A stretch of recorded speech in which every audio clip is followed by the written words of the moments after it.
Hello दोस्तों, नमस्कार। SM किसी चैनल में मैं आप सब लोगों का दिल से बहुत बहुत स्वागत करता हूं। सो दोस्तों, सबसे पहले हम लोग यहाँ पे बात करेंगे आज के दिन के कुछ इंपॉर्टेंट खबरें। उसमें से एक खबर थी, आपको पता ही है, prime minister Narendra Modi ji France का उनका मतलब हम लोग को विजिट देखने को यहाँ पे मिल रहा है। वहाँ पे उनका दौरा है एंड वहाँ पे आप सभी लोगों को पता है बहुत सारे बिजनेस डील भी हम लोग को होते हुए देखने को मिलने वाले हैं। सो अगर हम लोग यहाँ पे बात करें तो आज ही वो फ्रांस यहाँ पे जा चुके हैं एंड इससे रिलेटेड अगर हम लोग बात करें दोस्तों, तो जो एक खबर है वो हमारे सामने आ चुकी है। कौन सी? Mazagon dock ship builders. Yes दोस्तों, माझगांव डॉक शिप बिल्डर्स की अगर हम लोग बात करें तो हम इंतजार कर रहे थे कि क्या इसको हरी झंडी मिलेगी कि नहीं। तो यस दोस्तों, हरी झंडी मिल चुकी है to construct 3 Scorpene submarines for Indian navy. So ये जस्ट अभी हम लोग को खबर देखने को यहाँ पे मिल चुकी है बाजार क्लोज हो जाने के बाद। सो ज़रूर हम लोग यहाँ पे चेक करेंगे क्या इस खबर का इम्पैक्ट इस स्टॉक के ऊपर कल पड़ता है या नहीं। चांसेस की बात करें, चांसेस की, तो कम पड़ सकता है, क्योंकि आपको पता है मार्केट ने ऑलरेडी इस खबर के चलते इस स्टॉक में 5 दिन में ही 30% के रिटर्न दे चुका है और एक महीने में 66% भाग चुका है। क्यों? क्योंकि इस प्रकार की खबर आने वाली थी, ये ऑलरेडी मैं भी आप लोगों को बता चुका था ऑब्वियसली, तभी हम लोगों ने रिपोर्ट के जरिए, सोर्सेज के जरिए इन चीज़ों को कवर किया था। सो अभी ये खबर हम लोग को ऑफिशियली भी आते हुए देखने को यहाँ पे मिल चुकी है एंड ऐसे ही बहुत सारी खबरें भविष्य में भी आएंगी। जैसे मैं बार बार बोल रहा हूँ कि हमें ऐसा लगता है कि स्टॉक बहुत भागने के बाद, नो डाउट शॉर्ट टर्म में बहुत भागा है, अभी अगर आप चेक करोगे 900% के रिटर्न हो चुके हैं माझगांव डॉक शिप बिल्डर्स में। तो ऐसा लगता है कि बहुत कुछ हो चुका है। तो ऐसी बात नहीं है, आने वाले समय में और भी अच्छा परफॉर्मेंस देखने को मिल सकता है। बट येस, बीच में ऐसा होगा कि स्टॉक यहाँ पे क्या होगा, डाउन हो जाएगा, देन कंसल्टेशन फेज में रहेगा, 1-1.5 साल नहीं चलेगा। ठीक है, फिर जिन्होंने बिल्कुल टॉप पे खरीदा होगा वो वापस कहेंगे कि ये तो स्टॉक खराब है, फलाना है, फलाना, आपको पता ही है, चलता रहता है। सो ओवरऑल बताने का मकसद क्या है कि ये जो सेक्टर है, डिफेंस वाला सेक्टर, ये एकदम एनर्जेटिक वे में हम लोग को आगे बढ़ते हुए देखने को मिला और ऐसे कितने सारे ऑर्डर्स मिलेंगे ये देखने वाली बात भी यहाँ पे बनती है। तो चाहो तो कल आप इसको स्टडी कर सकते हो, ये कोई मेरे साइड से रिकमेंडेशन नहीं होता है, बस इतना ही कहना चाहूँगा। देन अगर हम लोग बात करेंगे दोस्तों तो angel one, yes angel one की अगर हम लोग बात करें तो आपको पता ही है बहुत सारे डिस्काउंट ब्रोकर्स हम लोग को बाजार में आते हुए देखने को मिले, जिन्होंने बाजार का रुख ही बदल दिया। मतलब इतने सारे रिटेल इन्वेस्टर बाजार में कैसे आए, तो उसका बहुत बड़ा श्रेय जो जाता है वो बहुत सारे डिस्काउंट ब्रोकर को ही यहाँ पे जाता है। वरना नॉर्मली अगर आप पुराने समय का कोई प्लेयर रहेगा उसको पूछ कर देख लेना कि अगर आपको डीमैट अकाउंट खुलवाना होता था, फ्री तो छोड़ दीजिए, कितना पैसा चार्ज करते थे।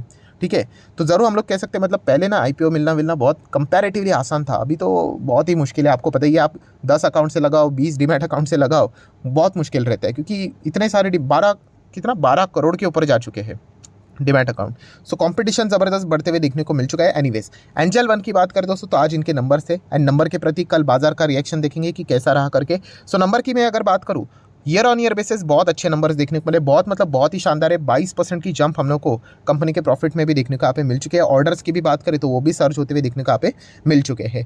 क्वार्टरली बात करें तो येस, क्वार्टरली थोड़ा सा डाउनफॉल हम लोग को देखने को यहाँ पे मिल रहा है। बट देखिए, ओवरऑल जो स्ट्रक्चर की बात करें ना, वो ईयर ऑन ईयर बेसिस में ही हम लोग को अच्छा खासा देखने को मिल जाता है। ऐसा नहीं होता कि हर एक क्वार्टर में आप बेहतर करते ही जाओगे करके। तो एक साल की अगर हम लोग परफॉर्मेंस की बात करें तो बहुत ही अच्छा परफॉर्मेंस एंजल वन ने भी यहाँ पे दिखाया है। सो कल के दिन रिएक्शन के लिए ये भी स्टॉक आप अपने वॉच लिस्ट में सेट करके रख सकते हो। देन हम लोग बात करेंगे जोमेटो। यस, जोमेटो में आज मस्त 7% के आसपास दमदार तेजी देखने को यहाँ पे मिली है। बहुत सारे लोगों ने जोमेटो को टॉप लेवल पे भी, मतलब जिनको आईपीओ नहीं लगा था तो उन्होंने खरीद के रखा हुआ है। अभी कितने लोग टिके हुए होंगे बहुत ही मुश्किल है, क्योंकि इतना स्टॉक नीचे टाइम गुजारता है तो बहुत सारे लोग क्विट कर देते हैं। एनीवेज, तो जोमेटो की अगर मैं बात करूँ दोस्तों तो देखिए, बार बार कह रहा हूँ ये कंपनी खराब नहीं है, बट अभी भी इनका जो फोकस है वो किसके ऊपर है? यस, मैक्स टू मैक्स मतलब एरिया को कैप्चर करने के लिए, मार्केट शेयर को ज़्यादा से ज़्यादा गेन करने के ऊपर इनका फोकस है। तो एक बार इनका पूरा मार्केट शेयर अच्छी तरीके से कैप्चर हो गया उनके स्ट्रैटेजीज के हिसाब से, फिर आपको पता ही है धीमे धीमे इनके चार्जेस बढ़ते हुए देखने को यहाँ पे मिल जाएंगे। तो कंपनी बुरी नहीं है, मैं बार बार बोल चुका, बट सिर्फ एक ही इसमें चीज़ है यस, कि एक्सपांशन के लिए ये अलग अलग सेगमेंट में एंटर कर रहे हैं। सबसे बुरी बात कौन सी देखने को मिली थी? इन्होंने ब्लिंकिट खरीदा था, वो चीज़ बिल्कुल भी शेयर मार्केट को अच्छी नहीं लगी थी, क्योंकि ऑलरेडी कंपनी खुद लॉस में है एंड लॉस मेकिंग कंपनी खरीद रही है, उनका कर्जा भी इनके ऊपर आ गया। तो लगभग 2-2 साल तक ये कंपनी प्रॉफिटेबिलिटी को सस्टेन कर पाना बहुत मुश्किल यहाँ पे हो सकती है। तो प्रॉफिटेबिलिटी आप देख ही सकते हो, नज़र नहीं आता है। ठीक है, तो ब्रेक इवन के करीब कब पहुँच जाएगी? एंड जैसे कि कहा है कि फोमो में आ जाना कि अरे यहाँ पे इधर आ गया, अभी और भागेगा, तो ऐसा मत करना। अगर आपको जाना ही है तो एक बेसिक रूल होता है कि जहाँ से इसने शुरुआत की थी एटलीस्ट वहाँ तक तो पहुँच जाए, एंड वहाँ तक तो पहुँचने के लिए कंपनी को नंबर्स दिखाने पड़ेंगे अच्छे। तो इस वक्त के भी क्वार्टर के नंबर हम लोग ज़रूर देखेंगे कि जोमेटो के कैसे आते हैं, उसके बाद हम लोग आराम से यहाँ पे डिसीजन ले सकते हैं। देन अगर हम लोग बात करेंगे दोस्तों, जिस बात का डर था वही होते हुए देखने को मिला। मतलब OFS की खबर तो हम लोगों को कल ही मिली थी, बट येस, जो OFS का फ्लोर प्राइस था कितना था? 1000 रुपये की। ऑब्वियसली मैं बात कर रहा हूँ पतंजलि फूड्स की। सो स्टॉक तो अगर हम लोग देखेंगे कल तो 1200 के भी ऊपर था और 1000 का अगर आपका फ्लोर प्राइस रहेगा जो कि 18% डिस्काउंट के ऊपर है तो स्टॉक तो नीचे आना ही है। अभी ये नॉन एफ वाला स्टॉक है तो सर्किट अप्लाई हो जाता है तो 5% का सर्किट लग गया, ठीक है। तो ये सर्किट के हिसाब से 1000 के आसपास हम लोग को सेटल डाउन होते हुए भी देखने को यहाँ पे मिल सकता है। एग्जैक्टली 1000 तक नहीं जाएगा बट थोड़ा सा उसके आसपास आप लोगों को जाते हुए देखने को मिल सकता है, क्योंकि अगर हम देखेंगे तो खुद प्रमोटर या फिर आप कह सकते हैं कि जो वैल्यू लगाई जा रही है शेयर की, ओरिजिनल वैल्यू कितनी लगाई जा रही है, 1000 रुपया। तो हम लोग की उसके लिए यहाँ पे 1200 रुपया पे करके खरीदे करके तो लोग क्या करते फटाफट इनको बेच देते, और जो लेवल पे यहाँ पे हम लोग को कंपनी ऑफर कर रही है ओएफएस में तो उसमें भी वो पार्टिसिपेट यहाँ पे कर लेते हैं। तो इसी चीज़ के चलते क्या हो जाता है वो स्टॉक नीचे भी हम लोग को देखने को मिल जाते हैं। बहुत ही रेयर केसेस में हम लोग को ये देखने को मिला है कि ओएफएस डिस्काउंट के ऊपर है, बड़े डिस्काउंट के ऊपर, बट स्टिल ओएफएस की खबर के बाद भी स्टॉक ऊपर भाग रहा है बिकॉज वो बिजनेस कुछ ज़्यादा ही अच्छा चल रहा है करके। जैसे कि एचएल की बात करें, इस वक्त हम लोगों ने देखा था ओएफएस आया था, स्टिल ज़्यादा शेयर के ऊपर कोई नेगेटिव इंपैक्ट नहीं पड़ा। एनीवेज, सो पतंजलि फूड्स में हम लोग कह सकते हैं कि इस प्रकार का जो ये कमजोरी है, ये प्रेशर हम लोग को और भी एक्सटेंड होते हुए देखने को मिल सकता है। देन हम लोग बात करेंगे दोस्तों तो विप्रो, यस विप्रो से रिलेटेड तो Q1 के नंबर्स हम लोगों ने देख लिए, इतने कोई एनर्जेटिक नंबर नहीं थे, थोड़े से डाउन ही थे एंड एस्टिमेशन के भी नीचे हम लोग को देखने को मिले, चाहे हम लोग रेवेन्यू की बात करें या फिर कंपनी के प्रॉफिटेबिलिटी की बात करें। सो अभी के अगर हम लोग बात करें तो कंपनी का जो नंबर का रिएक्शन था वो एडीआर में हम लोग देखने वाले थे, एंड एडीआर आप देखोगे दोस्तों तो 1.25% की तेज़ी के साथ मस्त भागते हुए देखने को यहाँ पे मिल रहा है। सो ओवरऑल हम लोग कह सकते हैं कि एडीआर ने बहुत अच्छे खासा थम्सअप यहाँ पे दिया है विप्रो के नंबर्स के प्रति। ऑब्वियसली मैं अभी जब मार्केट चल रहा है मैं उस हिसाब से बात कर रहा हूँ, शेयर मार्केट में प्लस माइनस होता रहता है, बट ज़रूर हम लोग कह सकते हैं कि इस चीज़ का जो इम्पैक्ट है वो कल के दिन हम लोग को विप्रो के शेयर के ऊपर भी ज़रूर देखने को मिल सकता है। मतलब जानने वाली बात यह है दोस्तों कि टीसीएस के नंबर बहुत अच्छे खासे देखने को मिले, मार्केट को अच्छे लगे, अनुमान से अच्छे रहे। विप्रो के भी अगर हम लोग बात करें अनुमान से तो अच्छे नहीं रहे, एस्टिमेट्स को तो मिस किए, बट फिर भी बाजार को पसंद आ गए क्योंकि बड़े प्लेयर्स ने यहाँ पे माल खरीदा है जिसके चलते स्टॉक ऊपर भागते हुए देखने को मिल रहा है। तो इस चीज़ के चलते सबसे ज़्यादा अभी उम्मीदें किसके ऊपर आ रही है कि इसके नंबर तो बहुत ही बढ़िया आएंगे, उम्मीद से भी ज़्यादा बढ़िया, तो वो है इन्फोसिस। एंड इन्फोसिस का एडीआर अगर आप चेक करोगे वो तो 4.5% से भी ज़्यादा तेज़ी के साथ आगे बढ़ते हुए देखने को यहाँ पे मिल रहा है। तो डेफिनेटली कल के दिन हमारे बाजार में इन्फोसिस भी रडार के ऊपर यहाँ पे रह सकता है, क्योंकि उम्मीदें बढ़ जाती है फिर कि अगर इन कंपनीज ने ऐसा परफॉर्मेंस दिखा है तो इन्फोसिस तो यूजुअली थोड़ा इनके हिसाब से देखा गया तो एक कदम इनके आगे रहता है। तो इसलिए मार्केट आप देख सकते हो कि पहले से ही इन चीज़ों को एडजस्ट करते हुए देखने को यहाँ पे मिल रहा है। सो ज़रूर कल के दिन ये भी स्टॉक हम लोगों के अच्छे खासे रडार के ऊपर यहाँ पे रहने चाहिए।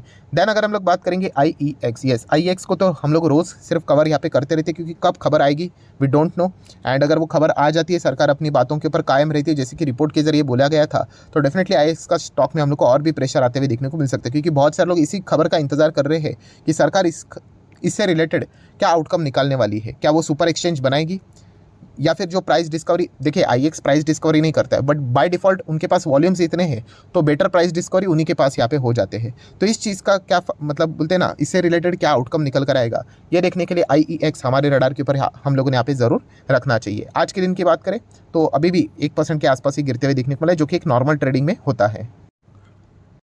देन दोस्तों आखिरी खबर की अगर हम लोग बात करेंगे तो यस वापस हम लोग को एक अलग से खबर देखने को मिली, कौन सी, नेशनल स्टॉक एक्सचेंज ने अनाउंस कर दिया है change in expiry days for bank Nifty and Nifty का जो मिड कैप इंडेक्स रहता है, ठीक है, उनमें हम लोग को जो पहले एक्सपायरी होते हुए देखने को मिलती थी जिस दिन पे, वो अभी चेंज हो चुका है। ऑब्वियसली जो एफएनओ करते होंगे उनके लिए इंपॉर्टेंट है, as a long term wealth creator investor हमें इससे कोई वैसे तो खास डायरेक्टली इंपैक्ट तो पड़ते हुए देखने को मिलता है नहीं, हमें उससे कोई ज़्यादा लेना देना होता नहीं है, बट फिर भी इन्फॉर्मेशन हम लोग को पता होनी चाहिए। तो चलिए चेक कर लेते हैं